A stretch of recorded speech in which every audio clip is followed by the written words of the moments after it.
누가복음 2장 1절에서 7절 말씀 같이 보겠습니다. 시작.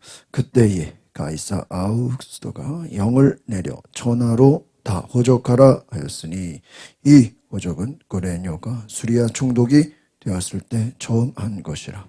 모든 사람이 호적하러 각각 고향으로 들어가매 요셉도 다윗의 집 족속이므로 갈릴리 나사렛 동네에서 유대를 향하여 베들레헴이라 하는 다윗의 동네로 그 약혼한 마리아와 함께 호적하러 올라가니 마리아가 이미 잉태하였더라.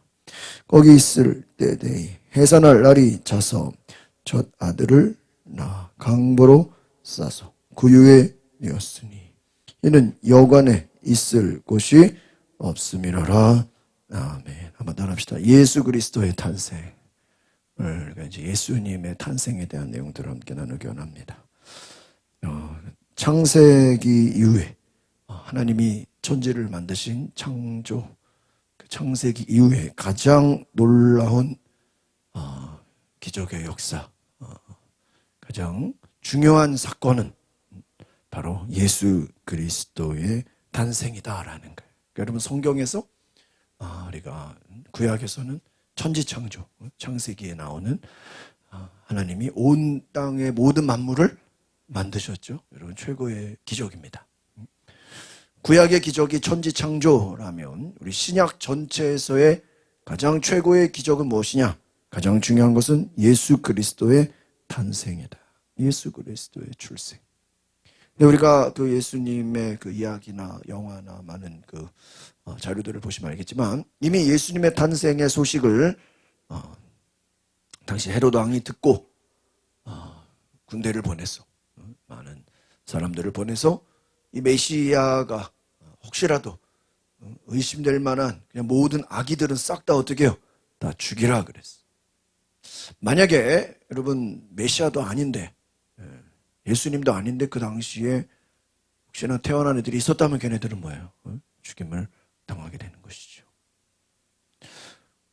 오늘 예수님의 탄생도 환경적으로는 결코 좋은 환경이 아니었다는 거예요. 모든 사람이 환영하고 기뻐하고 축하해주고 경배하는 그러한 것들이 아니었다라는 거예요. 가장 절망적인 상태에서 가장 힘들고 어려운 상황 속에 예수님이 오셨다는 거예요. 우리는 이미 이제 성경의 그 배경을 보면 신약이 있기 전에 신구약 사이에 침묵기라고 수백 년의 그 시간들이 있습니다. 그래서 그 시간 동안 아무 일이 일어나지 않았어요. 그 예수님 탄생 전에는 어떤 선지자나 어떠한 놀라운 그러한 하나님의 일들이 거의 일어나지 않았다라는 거예요. 오늘 예수님의 탄생은 가장 귀한 놀라운 기적의 소식이다. 특별히 예수님의 탄생은 요한복음에서 하나님이 사람이 되셨다. 누가 사람이 되셨다고요? 하나님이 사람이 되셨다. 인간의 몸을 입고 이 땅에 오셨다. 그분이 예수님이시다. 하나님이 육신의 몸으로 입고 오셨다. 예수님의 탄생은 바로 낮고 천한 모습으로 오셨다. 그래서 우리가 어떤 성탄에 장식을 하거나 그 내용들을 보면 마구간, 바로 말구유에 예수님이 누워 계셨다라는 그 상징이 무엇입니까? 바로 예수님은 낮은 곳으로 오셨다는 거예요. 하나님의 아들이신, 하나님이신데 오늘 7절에 보니까요. 같이 읽어볼까요? 시작. 첫 아들을 낳아 강보로 싸서 구유에 뉘었으니 이는 여관에 있을 곳이 없음이라라. 여관. 잠시 머무를 방조차 없었다. 방이 없었다는 거예요. 가는 길에 갑자기 아기를 낳아야 되는데 아기를 낳으려면 방이 있어야 될 거예요. 요즘으로 말하면 병원이 있어야 되는데 출산할 병원이 없었다라는, 받아주는 곳이 없었다. 또 들어갈 수 있을 만한 집도 없었다라는, 호적하러 올라갈 때 이미 잉태하였다라는 것이죠. 오늘 창조주 하나님께서 전능하신 하나님께서 오늘 첫 번째 인간의 모습으로 오셨다라는 것이 하나님의 은혜라 하는 것입니다. 하나님께서 인간의 몸을 입으셨다라는 것 자체가 기적입니다. 우리를 위해 가장 천하고 낮은 말구유에 오셨다. 하나님의 아들이 가장 높은 하나님의 놀라운 독생자 예수 그리스도가 낮은 곳으로 오셨다. 하나님께서 우리를 사랑하신 그 증거가 무엇입니까? 육신을 입고 이 땅에 오셨다. 그리고 그 오신 이유는 바로 우리를 위해 죽으러 오셨다. 십자가에서 죽으러. 예수님의 탄생은 이미 죽기 위해 오셨다라는. 여러분 만약에 부모가 자식을 낳으면서 야, 이 자식은 나중에 우리 가족을 대신해서 죽으려고 이 자식을 낳는다는 부모 있을까요? 아마 부모는 반대로 내가 죽을지언정 자식을 먼저 죽이는 부모는 없을 거예요. 아무리 뭐 악한 부모라 할지라도 죽기 위해서 자식을 낳게 하는 부모가 어디 있겠어요. 그러나 예수님은 이 땅에 죽으러 오셨다. 죽으러. 우리가 생각해 보면은 예수님이 33살, 30대잖아요. 아니 만약에 예수님이 그냥 한 7, 80, 뭐 한 90, 100살 충분히 이 땅에서 할 일 다 하시고 누릴 거 다 누리고 여러 가지 뭐 역경과 고난도 다 겪고 자식도 그냥 야곱처럼 막 엄청 많이 낳고 그냥 친척들 뭐 한 3, 4대를 보면서 그냥 예수님 가족을 막 이뤄가지고 또한 거기서 막 애들 막 출세도 시키고 막 여기저기 막 높은 자리에도 앉히고 그 중에 제자도 나오고 아마 예수님이 실제로 자식을 낳고 가정을 만들고 거기서 막 그렇게 했다고 하면 아마 예수님도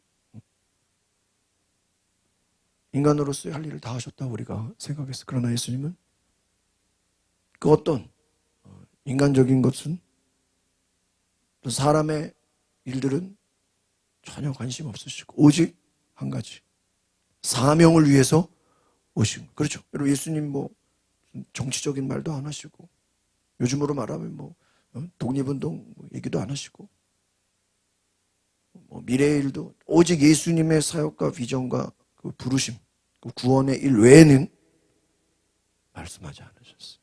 오직 사명을 위해 이 땅에 오셨다 하는 거예요. 그 예수님은 낮은 모습으로 오셨고 오늘 우리가 아침에 큐티에서 봤던 내용인데요. 10절의 말씀입니다. 10절 같이 볼까요? 시작. 천사가 이르되 무서워 말라. 보라 내가 온 백성에게 미칠 큰 기쁨의 좋은 소식을 너희에게 전하노라. 목자들이 천사들을 만났습니다. 얼마나 깜짝 놀랐을까요? 목자들이 깜짝 놀랐어요. 천사들을 보고 야, 천사들이 무슨 소리를 하는 걸까? 그런데 두려워하지 말라. 온 백성에게, 모든 백성에게 미칠 큰 기쁨의 좋은 소식이다. 여러분 생각해 보세요. 소식이 기쁜 소식인데 누구에게? 모든 백성에게, 온 백성에게. 여러분 만약에 어떤 천사들의 소식이 어떤 돈을 주는 거라면 돈 없는 사람에게는 기쁜 소식이지만 이미 돈이 많은 사람한테는 기쁜 소식일까요? 에? 별로 기쁜 소식이 아니죠. 뭐 어차피 돈이 많은데 무슨 기쁜 소식이 되겠어요. 그러니까 여러분 또 주님이 우리에게 건강을 주러 오셨다라면 많은 환자들에게는 뭐예요? 기쁜 소식이죠. 야, 우리 환자들한테는 얼마나 기쁜, 이보다 더한 소식이 어디 있겠어요? 내가 너희에게 건강을 주러 왔다. 그러면 이야, 모든 병자들에게는 최고의 소식이에요. 그런데 이미 건강한 사람은 어린아이들, 젊은 사람들, 또 나이 들어도 멀쩡한 사람들, 그들에게는 기쁜 소식인가요? 아무런 소식 아니에요. 뭐, 난 이미 건강한데, 뭐, 병든 자에게나, 소식이 있겠죠. 또 반대로 예수님이 이 땅에 오신 것이 어떤 우리를 출세시키고 성공시키고 어떠한 눈에 보이는 복을 준다라고 해보세요. 그리고 이미 복 받은 사람은 이미 높은 지위에 올라가고 뭐 아쉬울 게 없고 뭐 이미 명예와 권력과 뭐 모든 것을 다 가진 사람은 뭐 왕이나 황제들이나 당시에 무슨 뭐 군대 대장이라 해도 아쉬울 게 있을까요? 아쉬울 거 없어. 굳이 뭐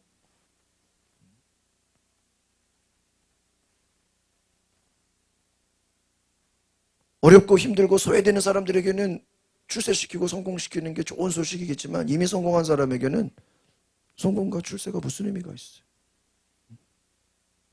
또 예수님이 어떤 우리에게 쾌락을 주러 오셨다 그러면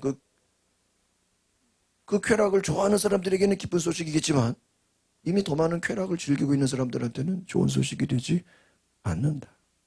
오늘 우리가 이 10절의 말씀을 잘 생각해 보면 모든 백성에게 주시는 기쁨의 소식.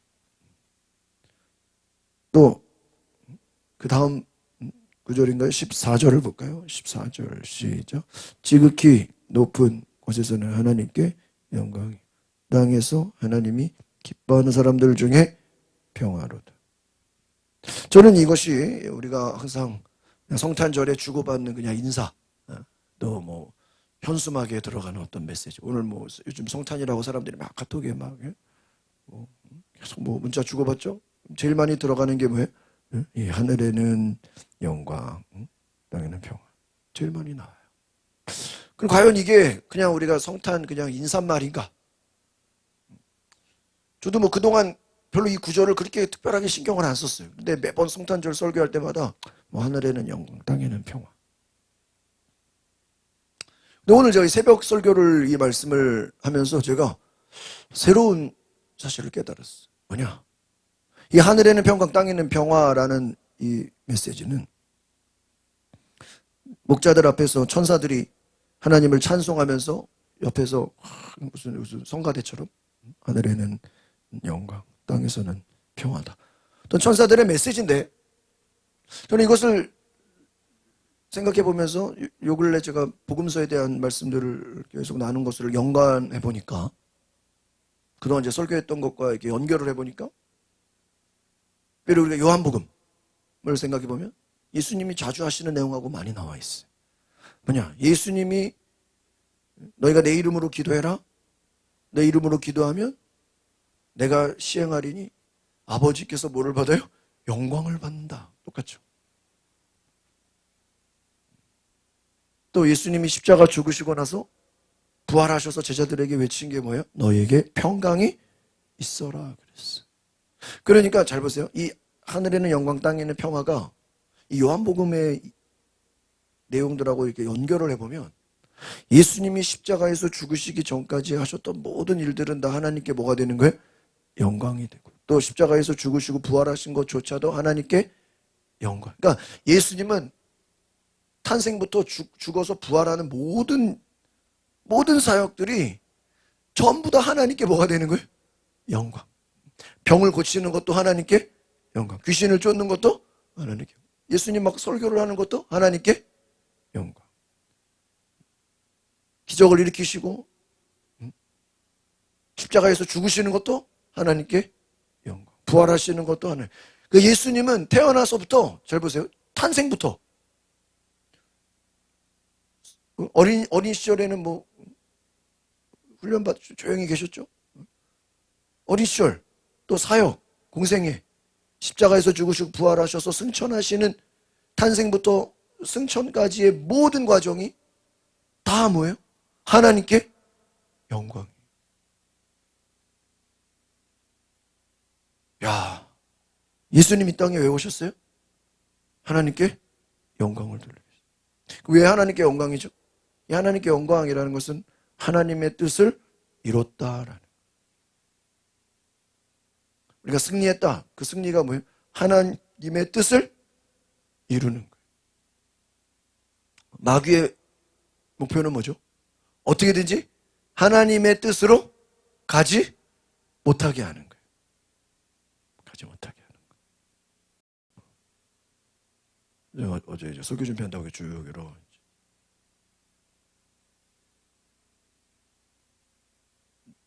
그 내용 가운데 마귀가 제일 싫어하는 게 뭔지 아세요? 마귀가 제일 싫어하는 거. 마귀가 제일 화가 나는 게 뭔지 아십니까? 우리 성도들이 기뻐하는 걸 제일 싫어한대요. 뭐 하는 거예요? 기뻐하는 거. 우리가 막 찬양하면 기쁘잖아요. 우리가 막 주일날 막 아이들이 발표해야 하고 찬양하고 어때요 그러면? 기뻐. 우리가 그럼 찬양을 보는 사람도 기쁘지만 찬양을 하는 사람들도 더 기뻐요. 우리가 하나님께 예배를 드려. 하나님께 예배 드릴 때 우리 마음이 어때요? 기쁨이 있어요. 마귀에게는 뭐가 없어요? 기쁨이 없어요. 오늘 온 백성에게 미칠 큰 기쁨의 소식. 죄로부터 용서받고 자유함을 얻고 하나님의 자녀가 되는 것은 기쁨이에요. 먼저 말씀드린 모든 사람에게 미칠 기쁨의 좋은 소식, 이것은 바로 죄의 문제예요. 죄의 문제. 아무리 돈이 많아도, 아무리 뭐 건강해도, 아무리 뭐 이 땅에서 뭐 부자든 뭐 왕이든 뭐 권력가라 할지라도 무슨 문제를 피할 수 없어요? 죄의 문제를 해결하지 못해. 인간이 왜 에덴 동산에 쫓겨났죠? 죄 때문에. 하나님과 단절됐어요. 뭐 때문에? 죄 때문에. 하나님은 죄가 없으신 분이에요. 그러니까 죄인들은 상대하지를 않아요. 죄인들을 가까이 할 수도 없어요. 우리가 구약의 성막을 보면은 제사장, 대제사장 외에는 함부로 지성소 안에 들어갔다간 죽어요. 왜? 감히 하나님이 계신 거룩한 곳에 죄인들이 들어올 수가 없다. 또 하나님의 이름을 함부로 부르지도 못하고 하나님의 전에 함께하지도 못하고 또 우리가 그 성막 보면요, 그 펜스가 있잖아요. 이렇게 쭉. 그 펜스를 지키는 사람들이 있어요. 그 레위 자손들 중에, 레위 지파 중에 그 자손들 중에 어떤 자손은 그 펜스를 지키는 거예요. 우리 경비병처럼, 우리 무슨 국회나 이런데 청와대 가면 경비하는 사람들처럼 지키는 사람. 펜스 못 넘어오게. 그 왜 지키냐? 못 모르고 펜스 넘어갔다가요 죽어요. 또 그 뭐 장막 같은 거 있죠. 그것도 지키는 사람들이 있어요. 장막 안에서도. 그 왜 지키냐? 장막에 손 잘못됐다가 죽어요. 그러니까 구약에 그 성막을 보면 굉장히 무서워요. 요즘으로 말하면 근처도 못 가요. 왜요? 잘못 갔다가 죽임을 당해요. 제사장도. 왜요? 왜 죽죠? 거룩한 하나님의 전에 거룩하지 않은 것들이 들어올 수가 없는 거예요. 손도 못 대는 거예요. 우리가 어떤 뭐 국회라든지 공공기관 갈 때는 어때요? 검문 검색을 받죠. 왜요? 뭐 위험한 칼이나 총이나 뭐 위험 물질이 있으면 안 되니까 철저하게 검문 검색을 받아요.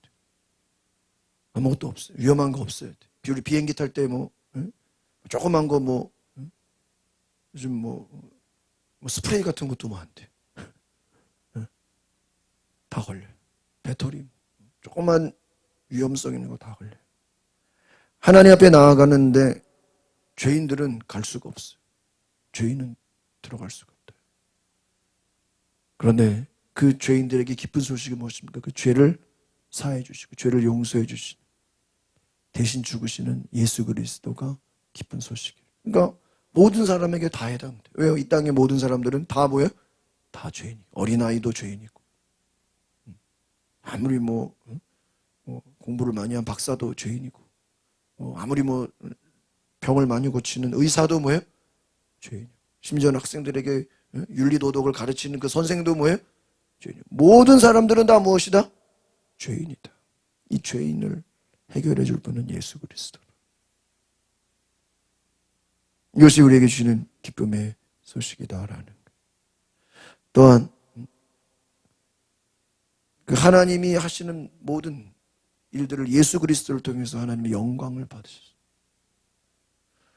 여러분, 우리가 생각을 해보면 결국은 우리가 왜 예수 이름으로 기도하고 예수 이름으로 능력을 행하고 예수 이름으로 왜 선포해야 되냐? 왜 우리가 기도를 다 해놓고 마지막에는 누구 이름으로 해야 돼요? 예수 이름. 왜? 하나님께 영광이 되는 것은 오직 예수의 이름이라. 또한 우리에게 평화라. 저는 이 새벽에 이 평화를 묵상하면서 진정한 평화가 뭐냐? 우리가 뭐 눈에 보이는 평화는 뭐 이 땅에 전쟁이 없는 게 평화겠죠. 그런데 과연 우리가 이 땅에 전쟁이 없는 것을 말해주는 겁니까? 여러분, 섬나라 같은 경우는 뭐 누가 쳐들어가지도 않잖아요. 뭐 호주나 뉴질랜드 이런 건 큰 섬이잖아요. 뭐 일본 누가 쳐들어가요? 거기는 평화잖아요. 어디 뭐 무슨 무인도 같이 무슨 조그만 나라들도 많잖아요. 그런데 누가 뭐 쳐들어갑니까? 관심도 없죠. 과연 전쟁이 없는 것을 평화라고 하냐? 우리가 사회적인 눈으로는 전쟁이 없으면 평화죠. 그러나 전쟁이 없는 곳이라 할지라도 그곳에는 여전히 죄가 만연해. 죄가 가득해. 그렇죠. 우상숭배가 가득하고 하나님을 대적하는 불순종이 가득하고. 이제 우리가 여호수아 그 내용들을 잘 보면 좀 이해가 안 될 수가 있어요. 만약에 불신자가 성경을 창세기부터 쭉 읽지 않고 여호수아부터 만약 읽어버리면요, 이거 시험에 빠질 수가 있어요. 왜냐? 하나님이 이스라엘 백성 시켜다가 그냥 가나안 들어가서 뭐 하라 그래요? 싹 다 죽이라 그래. 이거 하나님 왜 이렇게 잔인하냐고. 아니, 변화시키고 용서하고 하나님의 백성으로 만들어야지. 그냥 싹 다 뭐 하라 그래요?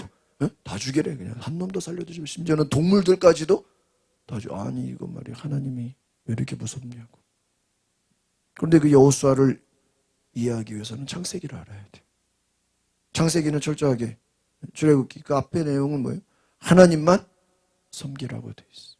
하나님을 섬기지 않는 죄의 모든 것들은 하나님이 심판하신다. 창세기 보면 수많은 심판의 역사들이 나와 있죠. 결국 가나안, 이스라엘 백성들이 가나안에 정복하는 그 가나안의 정복은 이스라엘 입장에서는 땅을 받고 축복을 받는 것이지만 그 가나안에 사는 원주민들은 뭐를 받는 거예요? 심판을 받는 거예요. 왜? 그들이 여전히 우상숭배하고 악하고 하나님을 경외하지 않는다. 하나님의 백성들을 공격하고. 오늘 우리가 이 땅의 진정한 평화는 무엇이냐? 바로 하나님과의 관계가 회복되는 것이라. 제가 오늘 이 새벽에 말씀 묵상하면서 우리가 뭐 여러분 집에서 막 우리 안 싸우고 잘 지내요. 그게 평화가 아니라고요. 요즘 뭐 서로 잘 지내요. 이런 예수 안 믿고도 얼마든지 화목하고 잘 지낼 수 있어요. 그러나 그렇다고 해서 그들이 하나님과 관계가 회복된 것은 아니에요. 진정한 평화는 뭐냐? 하나님과 우리의 원수된 관계가 회복되는 것. 죄인이 예수의 보혈로 용서받고 십자가의 능력으로 하나님의 자녀가 되는 것. 그것이 기쁨이고 구원이다. 또한 한번 따라보겠습니다. 사탄과의 싸움에서 승리하는 것입니다. 평화가 뭐냐? 마귀와 싸워서 이기는. 근데 우리가 인간의 힘으로 마귀와 싸울 수 있나요? 우리는 예수의 이름으로 영적인 싸움을 해야 되는 거예요. 예수께서 이 땅에 오신 것은 하나님의 영광이고 주님의 탄생과 그 죽으심도 역시 하나님의 영광이고 예수님의 모든 사역은 하나님께 영광을 돌리는 것이 되었어요. 그렇기 때문에 우리도 하나님께 영광을 돌린다. 여러분, 그게 이 땅에서 우리가 잘 되는 게 하나님의 영광으로 생각하면 안 돼요.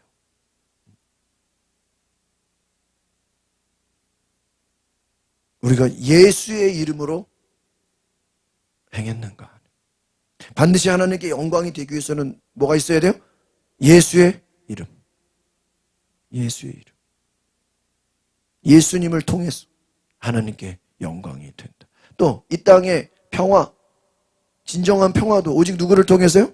예수님을 통해서. 하나님과의 관계가 회복되고 하나님께 영광을 돌리고, 예수님이 이 땅에 인간의 몸을 입고 이 땅에 오신 것은 우리에게 죽으시러, 구원을 베푸시러 우리를 사랑하시는 그 은혜를 우리에게 주고자 하심이라.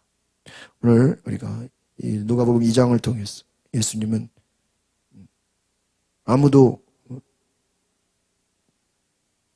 눕지 않은 그 말구유 가운데, 여관도 없었고 방도 없고 그러한 낮은 자리에 인간의 몸을 입고 오셨는데, 그 예수님은 장차 하나님께 최고의 영광이 되고 이 땅에 우리에게 평화를 주시는, 하나님과의 관계를 회복시켜서 우리로 하여금 하나님께 영광을 돌리게 하는 그러한 사명으로 이 땅에 오신 줄 믿습니다. 그래서 오늘 우리가 예수님처럼 하나님께 영광을 돌리고 또한 하나님과의 관계 회복을 통해서 진정한 평화를 누리시기를 바랍니다. 진정한 평화는 뭐냐? 하나님과의 관계에 회복. 여러분 잘 보세요. 만약에 누가 여러분에게 막 싸움을 걸어. 근데 내 안에 그 사람이 막 나한테 싸움을 거는 거는 내가 뭐 하기를 원하는 거야? 같이 싸우고. 근데 내가 안 싸워. 막 나를 욕하든 막 온갖 막 안 싸워. 막 조롱하라. 예수님 침묵하셨잖아요. 예수님 막 조롱하고 막 뺨을 때리고 막 욕을 하고 침을 뱉고 얼마나 예수님을 막 괴롭혔어요. 그러나 예수님이 거기에 같이 싸웁니까? 예수님 전혀 대응도 안 해요. 말도 안 하셔. 무시해버려. 왜요? 예수님에게는 그 어떤 모욕과 그 어떤 심지어 오해, 여러분 심지어 오해받으면 화나잖아요. 오해받고 또 아닌 거를 막 죄 있다 그러고 그럼 막 억울하게 만들고 누명 쓰게 하고 요셉처럼 막 죄를 뒤집어 쓰게 하고, 우리는 막 화가 나서 막 뭐 화병 걸리겠죠. 근데 예수님은 평안하셔. 넘어가지 않아요. 왜? 늘 아버지와 소통하기 때문에, 늘 하나님과 소통, 교감하기 때문에 하나님의 뜻으로 여기고 다 받아들여요. 예수님은 어떤 상황에서도 싸우지 않고 흥분하지 않고 오직 하나님의 뜻만을 행하신다. 오늘 우리에게도 그러한 은혜가 있기를 바랍니다.